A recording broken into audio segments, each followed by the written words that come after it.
Assalamualaikum, this is Naveed Akram. I am a mechanical engineer by education and physics teacher by profession. As level physics का chapter number 1 है physical quantities and units. इसके contents के ऊपर अगर आप एक नज़र डालें तो मालूम होता है कि इसमें कुछ चीज़ें ऐसी हैं जो आपने पहले से ओ लेवल में स्टडी कर रखी हैं, लेकिन यहाँ पर हम उनको दोबारा से रिवाइज करेंगे और उनको एक एडवांस लेवल तक लेकर जाएंगे, जबकि कुछ चीज़ें ऐसी हैं जो आपने पहले स्टडी नहीं की हुई और हम पहली दफ़ा यहाँ पर एएस लेवल में उनको स्टडी करेंगे। So let's start. Physical quantity से स्टार्ट करते हैं कि फिजिकल क्वांटिटी होती क्या है। So a physical quantity is a characteristic of something that can be measured. किसी भी चीज की ऐसी कैरेक्टरिस्टिक जिसको मेजर किया जा सके उसको हम कहते हैं फिजिकल क्वांटिटी। फॉर एग्जाम्पल, आप कोई भी ऑब्जेक्ट ले लें, से ये मार्कर ले लें। अब इस मार्कर की एक लेंथ है जिसको आप मेजर कर सकते हैं। So length is a physical quantity. इस मार्कर का एक मैस है, it can be measured, so mass is a physical quantity. आप गाड़ी चलाते हैं, बाइक चलाते हैं, उस एक स्पीड से जा रही होती है, speed can be measured, so speed is a physical quantity. अच्छा, अब एक कोई बंदा ये कह सकता है कि ये एक मार्कर है, इसकी एक कैरेक्टरिस्टिक है, ये बहुत खूबसूरत है। अब जो इसकी ब्यूटी है, जो इसकी खूबसूरती है, वो इसकी कैरेक्टरिस्टिक तो है, लेकिन आप खूबसूरती को मेजर नहीं कर सकते। लिहाजा जो खूबसूरती है, जो ब्यूटी है, वो फिजिकल क्वांटिटी नहीं है, राइट? तो ऐसी कैरेक्टरिस्टिक होनी चाहिए जिसको मेजर किया जा सके। जिस कैरेक्टरिस्टिक को मेजर ना किया जा सके उसको आप फिजिकल क्वांटिटी नहीं कह सकते। क्वांटिटी होने का मतलब यह है कि उस चीज को मेजर किया जाना मुमकिन होना चाहिए, राइट? अच्छा, अब नेक्स्ट एक चीज आती है, a physical quantity possesses at least two features. Numerical value, जिसको हम न्यूमेरिकल मैग्नीट्यूड भी कहते हैं, और उसका यूनिट। यानी कि जो भी फिजिकल क्वांटिटी होगी, जब आप उसको मेजर करेंगे तो उसके अंदर दो चीजें लाजिमन मौजूद होंगी। फॉर एग्जाम्पल, मैं इसकी लेंथ मेजर करता हूं, से इट इज 12 सेंटीमीटर। अब इसमें जो 12 है ये इसका न्यूमेरिकल मैग्नीट्यूड है, न्यूमेरिकल वैल्यू है, और सेंटीमीटर जो है ये इसका यूनिट है। अगर मैं खाली 12 लिखूंगा तो बात कन्वे नहीं होगी। 12 क्या? 12 सेंटीमीटर, 12 मीटर, 12 किलोमीटर, कितना? तो numerical value and the unit, ये दो चीजें लाजिमन मौजूद होती हैं, एट लीस्ट मौजूद होती हैं।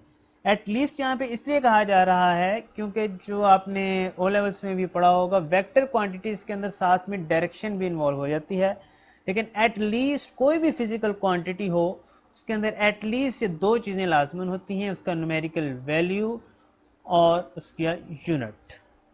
Okay, now the physical quantities can be classified into two types, base quantities and derived quantities. Base quantities के जो यूनिट्स होते हैं उनको हम बेस यूनिट्स कहते हैं, और डिराइव्ड क्वांटिटीज के जो यूनिट्स होंगे उनको हम डिराइव्ड यूनिट्स कहेंगे। अब हम देखते हैं कि बेस क्वांटिटीज होती क्या हैं। Base quantities are set of independent physical quantities. There are 7 base quantities, और ये बिल्कुल इंडिपेंडेंट फिजिकल क्वांटिटीज हैं। इंडिपेंडेंट का मतलब क्या है कि ये किसी और फिजिकल क्वांटिटी से डिराइव नहीं हुई। दूसरी फिजिकल क्वांटिटीज इनसे डिराइव होती हैं, लेकिन ये जो बेस क्वांटिटीज हैं ये किसी और फिजिकल क्वांटिटी से डिराइव नहीं हुई। रादर ये जो बेस क्वांटिटीज हैं ये बाकी जितनी भी फिजिकल क्वांटिटीज हैं उनके लिए एक फाउंडेशन का किरदार अदा करती हैं। बाकी जितनी भी फिजिकल क्वांटिटीज हैं वो इन बेस क्वांटिटीज की टर्म्स में डिफाइन की जाती हैं। अब ये बेस क्वांटिटीज कौन कौन सी हैं हम इसको देख लेते हैं। ये आपको मालूम होना चाहिए, इनके यूनिट्स भी मालूम होने चाहिए।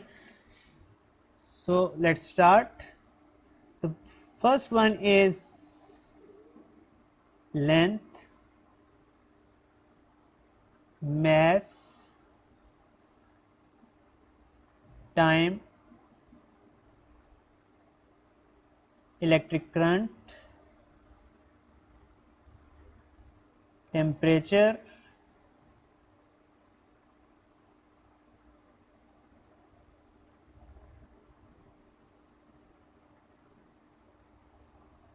amount of substance, and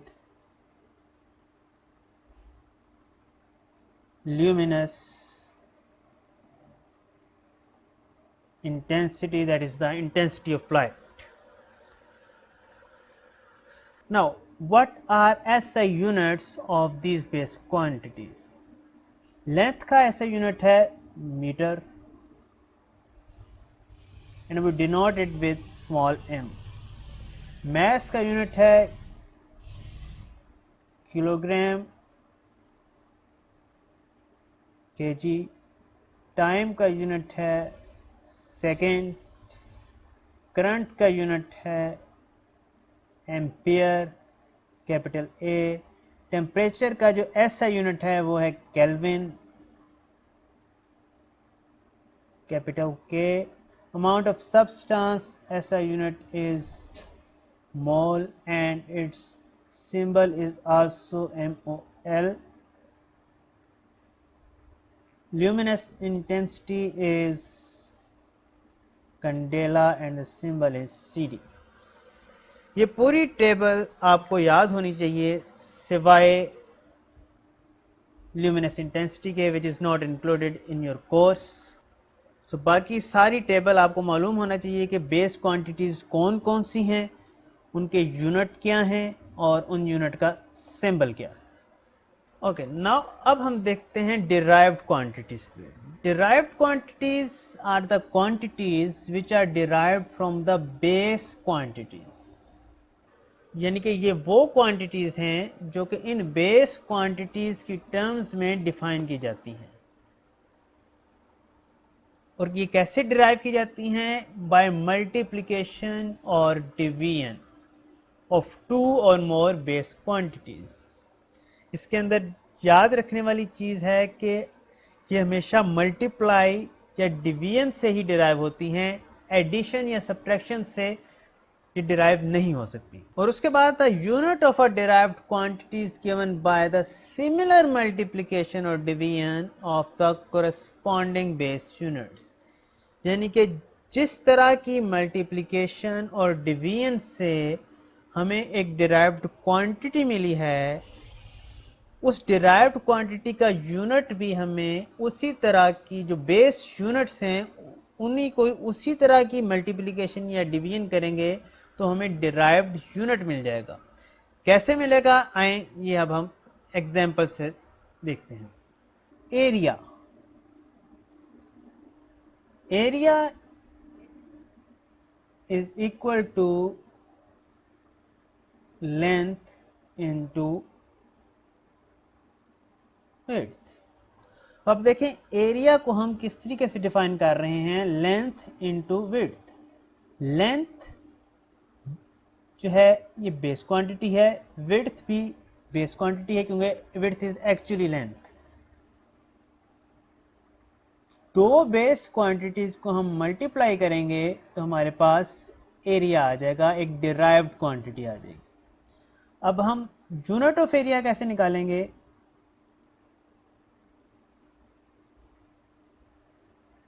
length का यूनिट होता है मीटर, इसको मल्टीप्लाई करेंगे width unit metre, so metre square. Similar multiplication हमने कर देनी है यूनिट्स की, तो हमें जो डिराइव्ड क्वांटिटी है एरिया उसका यूनिट मिल जाएगा metre square, square metre.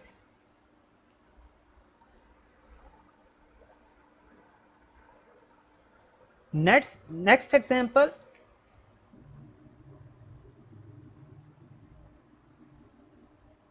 Volume.